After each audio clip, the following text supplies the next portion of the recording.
Well, shalom from Jerusalem. I'm up in my new apartment. My Sukkot this year was very temporary. I had to actually change apartments in the middle of Sukkot, go from one Sukkot to the other. So instead of having one Sukkot for 7 days, I had one for 4 and have another one for a few days.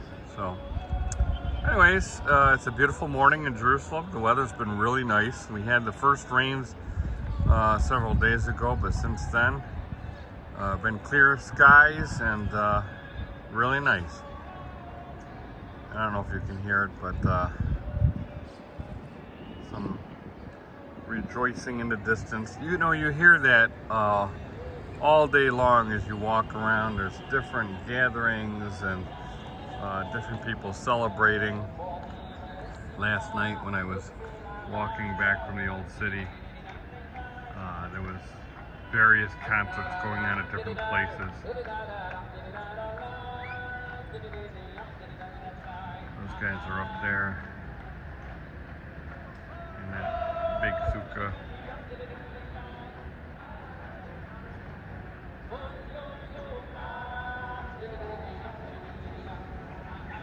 Over there is the that's the Scottish guest house. I actually stayed there several times when I first started coming to the land. I mentioned the Mount Zion Hotel before, which is down over here, overlooking the Hinnom Valley. And there's the Scottish guest house, a really old Scottish church with kind of a little hotel attached to it. I actually stayed up in that. They have a little one-bedroom place up in the belfry that I stayed one time when I was here alone, and I stayed in an apartment on that platform with my family. We had a nice balcony. I had my sukkah out there on the balcony, but that was a long time ago. But it's a nice place. I actually sometimes send people there if they ask a good place to stay in Jerusalem. You're out of the hustle and bustle a little bit, which is sometimes nice because it can get, during the feasts in particular, it can get pretty hectic. The first time I ever came to Jerusalem was back in 2000, and I stayed in the old city, and I went into the inside the Jaffa Gate, which is this, I'll bring you over there. There, gives you a little better view.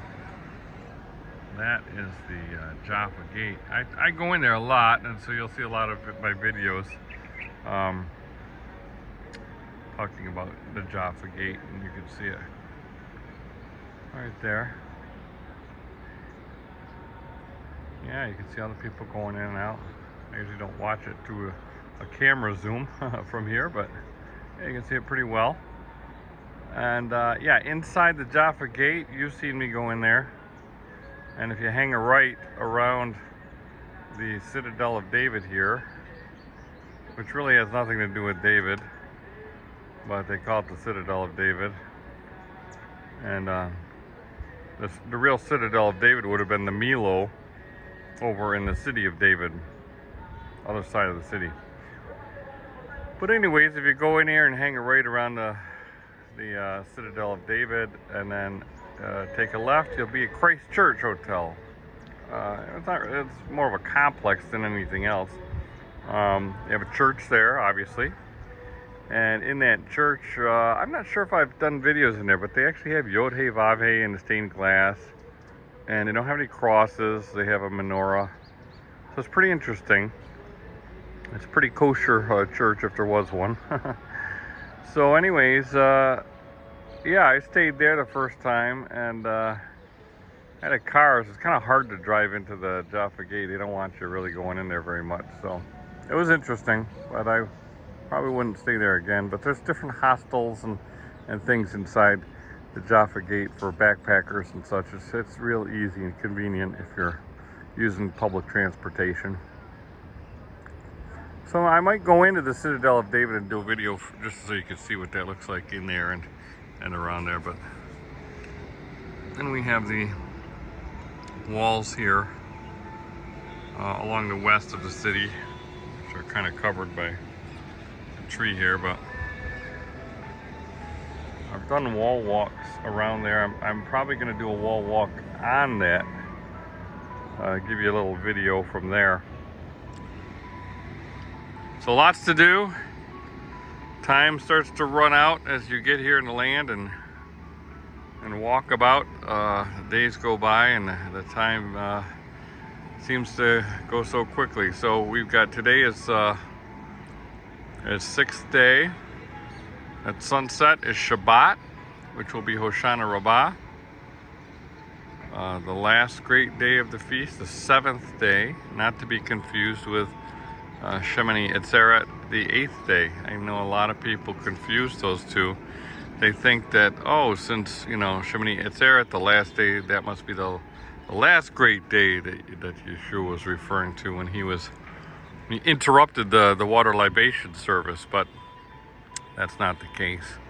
It was the last great day, the great day of salvation. That's the 7th day, because there are only 7 days to Sukkot, and then Shemini Atzeret is a separate day, the 8th day, with a different meaning essentially, because you're only commanded to dwell in Sukkot 7 days. All right, so the mystery of the 8th day is that it's an Atzeret. You know, it's hang out, stay. You know, don't leave yet. But there's no command to stay in the sukkahs. You can actually exit your sukkahs on Shemini Atzeret. So that leads to a greater fulfillment of us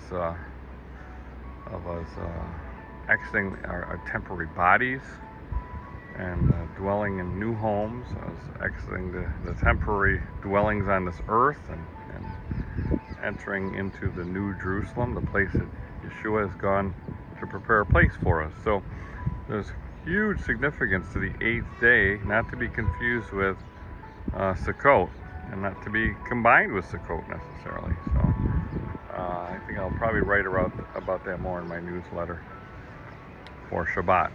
And just down below as a side note is the Sultan's Pool. That's an old, I used to go down there and walk around a lot in my first days, and then they went and they built an amphitheater there. Now it's actually portable. They can remove it, and I have seen them remove it at times, but lately that stayed there. They haven't taken it away. So it's covering this huge pool complex. Basically built into the bedrock, called the Sultan's Pool. Very, very elaborate water system. All right, well, I'm going to get out today after I have my breakfast and get some more videos. So I hope you all have a great 6th day of Sukkot, and get all your preparations done for Shabbat. All right, so this is Todd Bennett saying Hag Sameach on the 6th day of Sukkot 2023.